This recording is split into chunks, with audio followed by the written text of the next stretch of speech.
So yun, tandaan nyo yan. Wag natin masyadong isipin sarili natin na sobrang successful natin. Kasi bawat tao iba-iba yung definition ng success, okay? Hey, Bill, I'm in the mood for a switch up. I hit the function, hit the rose till I hiccup. I hit the stage and leave with money that's a stick up. She picture perfect, so I told him I'm a flick up. Bill, I'm in the mood for a change up. I leave the city and return with my change up. They got amnesia, don't remember how they played us. They wanna knock me down, but somehow I just stay up. Look, straight from the mud like Ruby. Straight to the stage, they love me.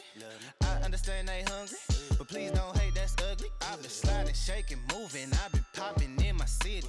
Shawty say she love the way we do it with me. I be too turned up to ever give a I ain't come to argue, let a please, babe. They been talking pennies, I need bigger bucks. About to catch a flight, I need to switch it up. Got that black boy joy, might do my dance on him. Take no disrespect, might put my hands on him. Hit this chicken, now she wanna.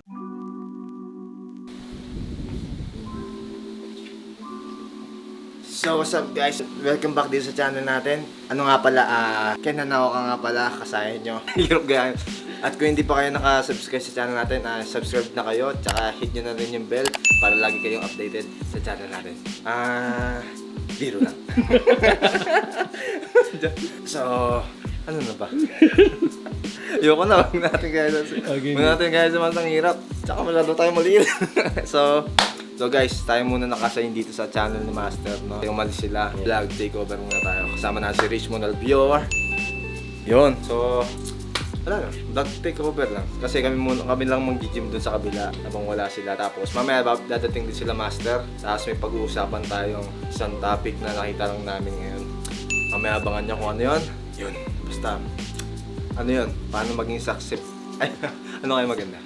Kasi ano guys, medyo viral na siya And tingnan natin kung ano masabi ng Master dun sa topic na yun. Kasi ayoko maging bobo. Tara, magbubuhat na tayo. Let's go. Kasayan out, buddy. Ha? Kasayan out.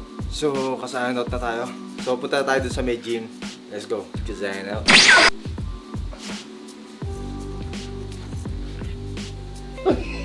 Wait. Kasayan out. Grabe naman.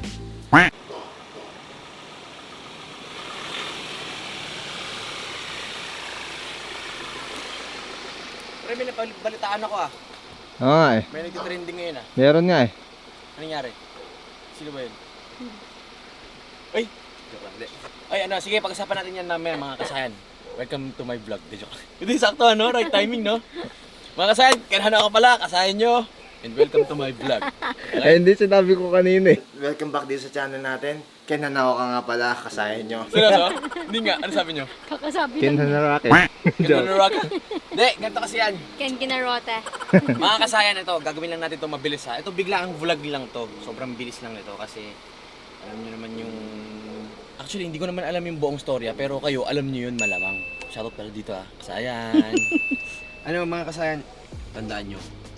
Always stay hungry, stay humble, stay happy. Kasayan out. Hindi, ako kasi, ganito kasi yan. Siyempre, kasama naman natin sa bodybuilding siguro di na tayo magbabanggit ng name, kayo na nang bahala kasi mamaya yung issue pa to or what. Pero ako, tandaan nyo lang to, kahit saan kayo makarating, never magiging tama yung tatawagin mo bobo yung isang tao. Okay? So, ayoko kasi talaga yun ng gano'n. Yung nagdadaon tayo ng ibang tao, sobrang mali yun. Pero hindi ko alam yung buong story and tingin ko naman kasi, marami rin kasing possibilities doon na parang pwedeng ano niya lang yun. Tawag doon, buddy, yung Front. Style, front, parang gano'n. Kung gano'n, maaaring sa totoong buhay, iba siya, and then sa front lang. Pwedeng gano'n din kasi. So, number 1 yun, pwede natin consider yun. Number 2, pwedeng yung sumasagot sa social media niya, hindi siya. So, yun, pwede yun. Pwede rin ganun yun, no? Kasi syempre, pag mga ganung matataas na, marami ng mga taga-sagot yun. Pero ako, never ako nagpapasagot sa page ko. Ako lang yun. Kaya yung nakakausap nyo, ako yun, okay? Or pwede ring number 3, bad trip siya nung araw na yun. Pwedeng kung ano man na nangyari. kung pwedeng Gutom. gutom, pwedeng gutom or pwedeng may mas masama pang nangyari pero wag naman sana, di ba? Ayaw naman natin 'yan. Pero hindi kasi Pinasted. dahilan 'yun. Hindi kasi dahilan 'yun na tatawagin mong bobo ang isang tao. Lalo na kung fan mo. Actually, ito nga 'yun hater mo nga. Ako para sa akin hater mo dapat hindi mo sasabihan ng bobo or words na parang medyo personal. Paminsan ang dami dyan sa akin ng babas lalo nung pag mga time na bago pa lang ako. Dami yan, pero never akong parang bobo ka. Siguro sa ML pwede ba? Pero tangina, di ba? Ay, sorry, nagmura ako. Pero pag ganun, Tinatrust dapat, ako sa ML. dapat treasure natin yung ano natin. Actually, ako hindi ko naman, siguro wala ako sa posisyon kasi bababa pa lang naman ako eh. Wala ako sa posisyon para sabihin na i-treasure natin mga fans natin kasi syempre, mas maraming fans ata yun. Mga ganun. Hindi naman fans, actually, supporters or kung ano man, subscribers, Fanses. basta yun. Basta sa akin lang mga kasayan, sobrang importante kayo sa akin, pati kayo mga basher kayo. Enjoy lang tayo dito. Pero wag lang iwasan lang natin talaga yung mag-down tayo ng ibang tao. Kasi pinag-uusapan doon about politics ata or ano mga ganun. Pero marami akong nakita mga sumasagot nasasagot din. So yun lang, medyo ano ba yung tamang term sasabihin ko? Medyo parang disappoint syempre kapwa natin fitness natin. Pero diskarte niya yan. And ako kasi naniniwala ako anytime na nabubuhay tayo, basta nabubuhay tayo, may pagkakataon tayo magbago, okay? So sana lang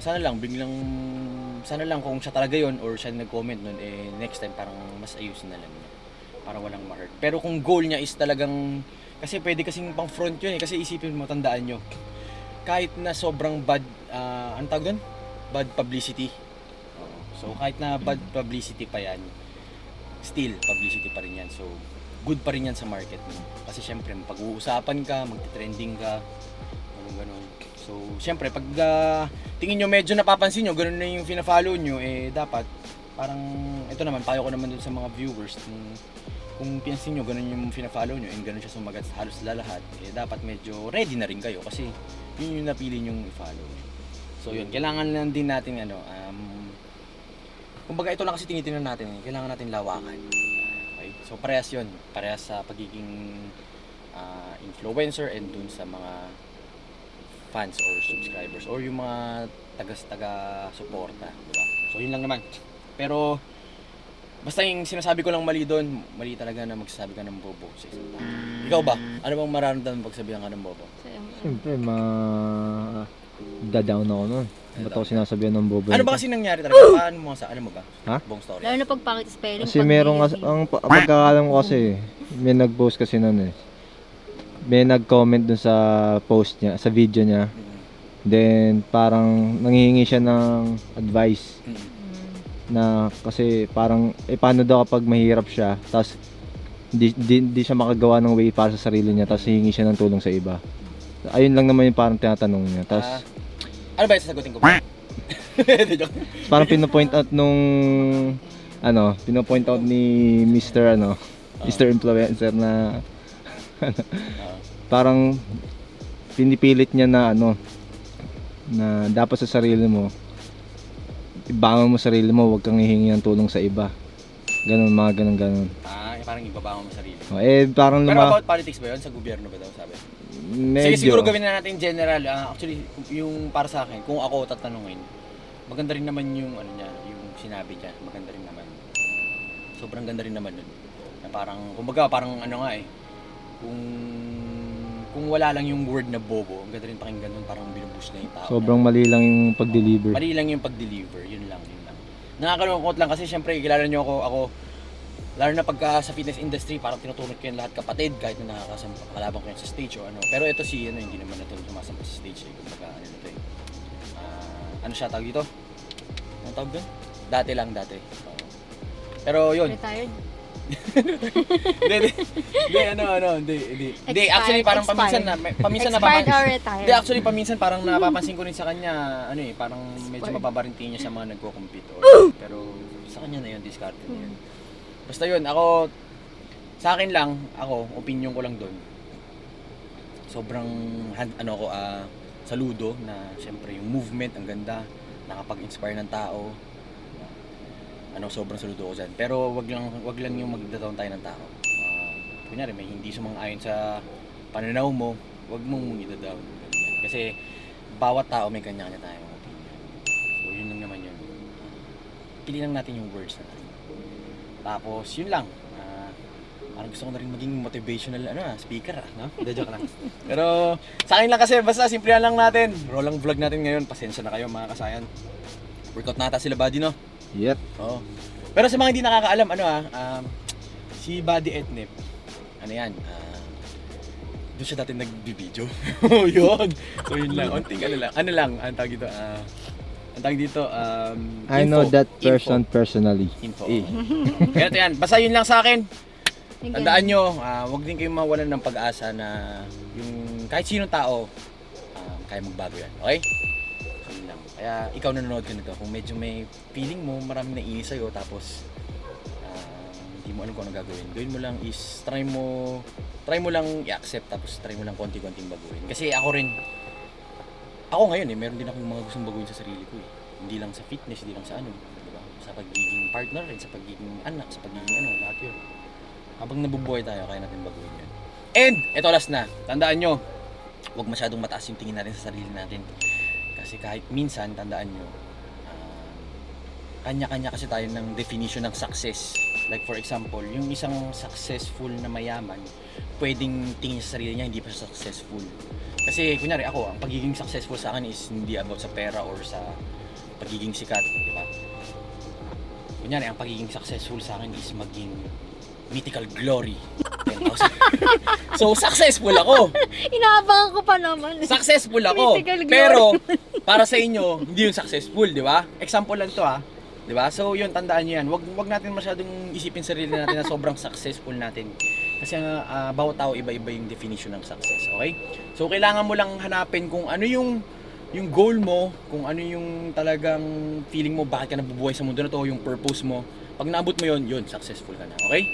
So yun lang, hindi mo kailangan magkaroon ng 10 million sa bangko, hindi mo kailangan magkaroon ng sobrang laking gym o kung ano man.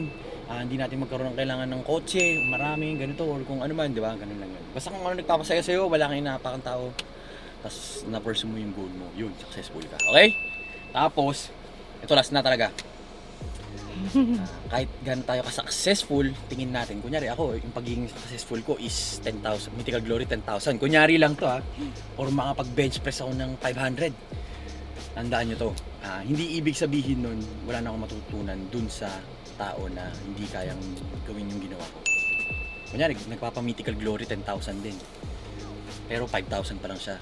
Pwede rin ako may matutunan dun para mas maging successful pa ako, ma-reach ko yung 15,000. Di ba? Gets nyo ba yun? So yan, sana tumatak sa isip nyo yun. Shoutout sa inyo lahat. Sobrang ikli na ng vlog na to and sobrang raw. Kasi biglaan lang kami dumating. Ikli ba yan? Ano mo na yung Haba buong ba? vlog Haba ni ba? Etnip. Ako shoutout kay Richmond sa kay Rapnu, okay? So, dyan lang naman kami galing sa labas ng village. Vlog Para talaga kunyari niya to, nag-road vlog trip niya lang. to. Hindi, actually galing kami ng papakita ko lang Kasi baka sabihin nyo scripted eh. Galing kami bumili ng, kami. nag-grocery lang. Nag-grocery lang kami, sobrang dami nito. Sa tabang exit. Pero next time ko na ito mumukbang, ha? Okay? Hindi, yun lang. Yun lang mga kasayan, tapos yun, kung pasuporta na lang ng KS Wine Fitness. Yun, tuloy-tuloy lang movement natin. Salamat sa suporta nyo. Medyo may na-views natin ngayon, pero okay lang yan. Tandaan nyo, kahit isa lang nanonood dyan, sabi ko sa inyo, tutuloy natin to. Kasi close yung gym. Sad news din kasi hanggang katapusan close yung gym. So, tuloy-tuloy lang tayo. Gagawa tayo ng mga home workout. Tsaka kung ano pang mga gusto nyo. Tsaka motivational speeches. Hindi, Video. actually kasi 'di ba medyo naglaylo na ako dun sa mga mga motivation Kasi medyo busy tayo ngayon pero sige babalik tayo. Tandaan nyo, always stay hungry, stay humble, stay happy. 'Di ba? Yun lang. Ilang lang yun? Ilang words yun? 6 lang yun.